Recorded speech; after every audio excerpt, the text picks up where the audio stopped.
여러분 안녕하십니까?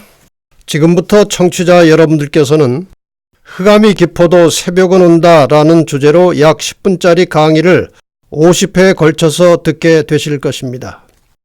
이 내용은 한국 기독교의 대표적인 주간신문 중의 하나인 교회연합신문에 종교개혁 500주년 기념 특집으로 연재되었던 것을 방송으로 보내드리는 것입니다. 청취자 여러분들께서는 이 방송을 통해서 성경 전체 흐름과 인류의 역사를 통해서 적나라하게 드러난 인간의 죄악적인 성향을 보게 될 것입니다. 그리고 그러한 인간들을 구원하시는 하나님의 기이하신 사랑과 공의의 법도를 깨닫게 될 것입니다. 타락과 부흥과 개혁이 반복되는 인류의 역사 속에서 과연 인간은 개인적으로 어떻게 구원을 받게 되는지 이 중대한 문제에 대한 해답을 찾게 되시기 바랍니다. 오늘 첫 번째 강의로 인류의 역사는 빛과 어두움의 싸움이다 라는 제목으로 말씀을 드리겠습니다. 불행하게도 사람은 출생할 때부터 죄악적인 성향과 죄된 기질을 가지고 태어납니다. 그러니까 사람은 죄를 지어서 죄인이 되는 것이 아니라 죄인이기 때문에 죄를 짓는 것입니다. 이 사실에 대하여 하나님의 총애를 받았던 다윗은 자신의 죄됨을 깊이 뉘우치면서 이렇게 실토하였습니다. 내가 죄악 중에 출생하였으며 모친이 죄 중에 나를 잉태하였나이다. 물론 이렇게 출생 시부터 죄인이 된다는 것은 가톨릭이 가르치는 원죄, 즉 태어날 때부터 영원한 형벌을 받을 죄인으로 태어난다는 원죄의 개념과는 다른 것입니다. 사도 바울도 모든 사람이 죄를 범하였음에 하나님의 영광에 이르지 못한다고 하였습니다. 그 자신의 실제적인 마음의 경험도 토로하고 있습니다. 내 속 곧 내 육신에 선한 것이 거하지 아니하는 줄을 아노니 원함은 내게 있으나 선을 행하는 것은 없노라. 내가 원하는 바 선은 하지 아니하고 도리어 원치 아니하는 바 악은 행하는도다. 아담과 하와의 범죄 이후 대부분의 인간들은 타고난 선천적인 죄악성 때문에 하나님의 뜻을 따라 사는 일보다 죄된 본성의 지배를 받으면서 악행을 일삼아 살아가게 됩니다. 마침내 사람의 죄악적인 상태는 극도에 달했습니다. 창세기 6장 5절의 말씀을 보면 여호와께서 사람의 죄악이 세상에 관영함과 그 마음의 생각의 모든 계획이 항상 악할 뿐임을 보시고 한탄을 하셨습니다. 인간을 구원하시기 위하여 일하시는 하나님 측에서 볼 때에 개혁이 불가피한 상황이 된 것입니다. 그리하여 최초의 개혁자로 부르심을 받은 사람이 바로 노아였습니다. 그러나 불행하게도 노아의 각성시키는 외침을 듣고 회개하여 돌이킨 사람은 한 명도 없었습니다. 하나님께서 세상을 홍수로 심판하신 이후 인류의 역사를 살펴보면 타락과 개혁 사이를 오고 가는 단진자 운동이 진행되고 있습니다. 노아 홍수 이후 잠시 부흥의 시기가 있었지만 몇 세대가 지난 다음에 사람들은 다시 하나님을 대적하여 바벨탑을 쌓았습니다. 바벨탑 사건 이후 믿음의 조상으로 부르심을 받았던 아브라함에 의해서 형성된 이스라엘 백성들은 하나님의 은혜를 그렇게 풍성하게 경험하고도 결국 배도하고 타락하여 메시아로 오신 예수를 십자가에 못 박아 죽였습니다. 예수님의 십자가 죽음과 부활과 승천 이후 그분의 제자들이 성령 충만하여 복음을 전파하였고 그 결과 복음은 전염병처럼 신속하게 퍼져나가 거대한 기독교 세계가 형성되었습니다. 그러나 서기 300년 이후 기독교는 다시 타락의 길로 접어들었고 마침내 그 타락한 기독교의 바탕에서 로마 교회가 등장하여 1000년 이상의 종교 암흑 시대를 지배하게 되었습니다. 교회의 배도와 타락이 극도에 달했던 시대였습니다. 이렇게 부패한 로마 교회의 타락에 저항하여 종교 개혁자들이 일어났고 오직 믿음, 오직 성경이라는 정신으로 수많은 프로테스탄트 교회들이 탄생하였습니다. 그런데 지금 그 개신교회의 상황은 어떻습니까? 오직 성경의 정신은 사라지고 믿기만 하면 구원받는다는 왜곡된 신앙을 가지고 다시 배도와 타락의 늪으로 깊이 빠져들고 있습니다. 교회는 마땅히 성도들에게 믿음으로 구원을 받은 그리스도인이 어떻게 살아야 하는지, 그 원칙과 원리를 성경에서 찾아 가르쳐야 합니다.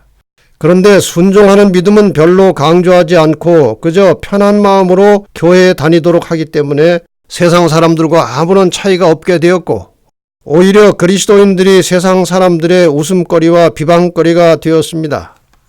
그동안 인류의 역사를 통해서 반복된 단진자 운동에 의하면 지금은 다시 한번 필연적으로 영적 부흥과 개혁이 일어날 때가 되었습니다. 제2의 종교 암흑 시기를 종결짓고 임박한 예수님의 재림을 맞이하기 위하여 깨어서 준비해야 하는 절박한 시기가 되었다는 말입니다. 종교 개혁에 의하여 성경 중심의 교리나 신조가 완성되었다면 지금 우리는 그 바로 세워진 진리와 하나님의 말씀을 재확인하여 순종하고 실천함으로 나타나게 되는 신앙의 개혁 혹은 그리스도인들의 실제적인 생활의 변화가 일어나야 합니다. 성경 내용 전체는 인간을 구원하시려는 하나님의 사역과 그 구속의 역사를 방해하는 사탄의 역사가 부딪히면서 일어나는 선악간의 투쟁으로 요약될 수 있습니다. 선과 악이라고 하는 두 개의 큰 축이 성경 전체의 흐름을 지배하고 있는 것입니다. 하나님께 속한 선은 의, 사랑, 구원, 알곡, 양, 성령 등의 용어들과 함께 한 꾸러미를 이루고 있고 또 사탄에게 속한 악은 불의 혹은 불법, 증오, 멸망, 쭉정이, 염소, 악령 등의 요소들로 또 다른 하나의 꾸러미를 형성하고 있습니다. 성경에 기록된 이러한 용어들을 보면 성경에는 이분법의 논리가 전개되고 있는 것이 분명합니다. 선과 악 사이에 중간지대는 존재하지 않는 것입니다. 예수님께서도 이 문제에 대하여 분명한 입장을 말씀하셨습니다.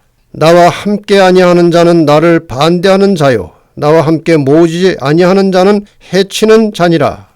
이러한 이분법의 논리를 대표할 만한 중요한 대립 용어 중에 하나는 빛과 어두움입니다. 예수께서는 나는 세상의 빛이니 나를 따르는 자는 어두움에 다니지 아니하고 생명의 빛을 얻으리라고 말씀하셨습니다.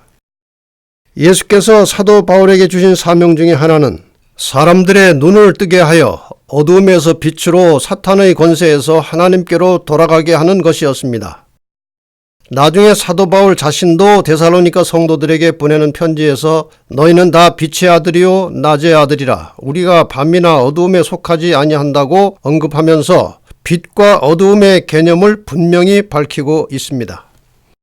이와 같은 성경의 이분법적 논리에 의하면 개혁이란 어두움 속으로 빛이 들어가는 것이고 그 빛이 간직하고 있는 광명과 열기에 의해서 주변에 어떤 변화가 일어나는 것을 의미하는 것입니다.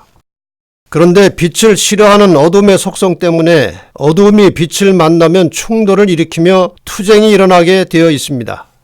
사도 요한은 이러한 현상에 대하여 빛이신 예수께서 이 어둠의 세상에 오셨을 때에 사람들이 자기의 행위가 악함으로 빛보다 어둠을 더 사랑한다고 하였습니다.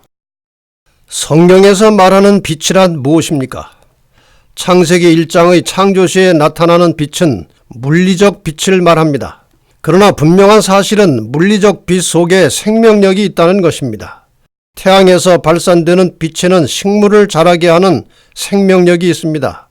그래서 생명의 원천이신 예수를 빛으로 비유하고 있습니다. 그리고 그분의 말씀인 성경도 빛이라고 하였습니다.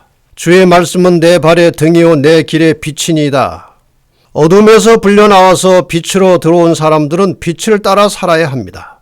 예수께서 말씀하셨습니다. 나는 빛으로 세상에 왔나니 무릇 나를 믿는 자로 어두움에 거하지 않게 하려 함이로라. 사도 바울도 이렇게 권면하고 있습니다. 너희가 전에는 어두움이더니 이제는 주 안에서 빛이라. 빛의 자녀들처럼 행하라. 빛을 따라 산다는 것은 하나님의 말씀에 순종하며 사는 것입니다. 하나님의 말씀에 순종하며 살 때 그 빛을 유지할 수 있고 어두움이 침범할 수 없습니다. 그러니까 기독교의 타락과 부패는 하나님의 말씀과 관계없이 사는 신자들이나 성경과 멀어진 교회로부터 시작되는 것입니다. 그런데 이미 언급한 대로 대부분의 사람들은 죄된 인간의 속성을 따라 살기 때문에 이 어둠의 세상에서는 언제나 죄악의 세력이 크고 강력합니다. 이러한 이유 때문에 이스라엘의 역사에서도 어두움의 역사가 훨씬 깊고 길었습니다. 그리고 빛의 근원이신 예수께서 유대 땅에 오셨을 때에도 어두움에 갇힌 사람들은 예수를 몰라보고 싫어하였던 것입니다. 사도 요한은 이러한 실상을 보고 빛이 어두움에 비치되 어두움이 깨닫지 못하더라고 묘사하였습니다. 그래서 빛이 나타나면, 다시 말해서 말씀의 능력에 의한 새로운 힘이 나타나기 시작하면 죄악의 세력들은 즉시로 그 말씀과 싸워서 그 힘을 소멸시키려고 하기 때문에 이 죄악 세상에서 개혁이란 결코 쉬운 일이 아닙니다. 그래서 투쟁과 피 흘림이 없이는 개혁의 열매를 맺을 수 없는 것이 인간 사회의 실상입니다. 어떤 의미에서 기독교 역사는 말씀이 살아있느냐 죽었느냐, 말씀에 순종하느냐 불순종하느냐에 의해서 그 운명이 결정되어 왔습니다.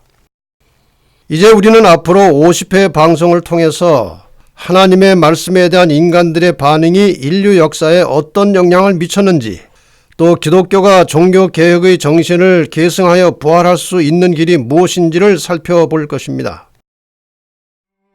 한 가지 분명한 사실은 어두움이 빛을 이기지 못한다는 것입니다. 결국에 가서는 살아있는 하나님의 말씀, 진리가 승리하는 것이 선악의 투쟁으로 점철되는 인류 역사 드라마의 결론입니다. 다음 시간 방송을 들으실 때까지 성령의 인도하심을 따라서 사시기를 기원합니다.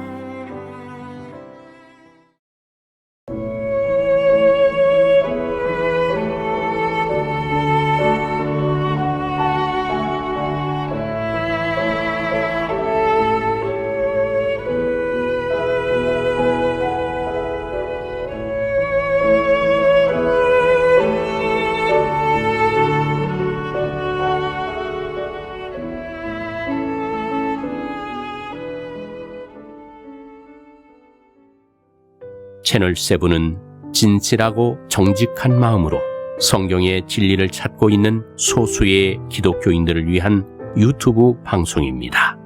많이 청취하시고 주변의 기독교인들과 공유하여 주시면 감사하겠습니다.